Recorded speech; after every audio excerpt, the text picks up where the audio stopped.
Panjenenganipun Kang Mas. Mangga. Penggendari anyar. Mboten niki sing pengendari kula Mayang nih. Oh. Nggih nggih nggih.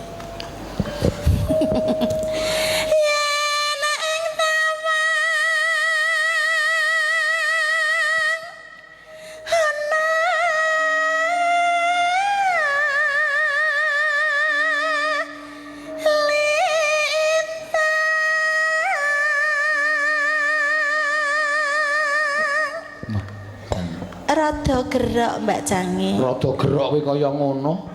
Apa meneh nek ra gerok? Ora tau leren. Wah, jan suarane elok tenan. Iya.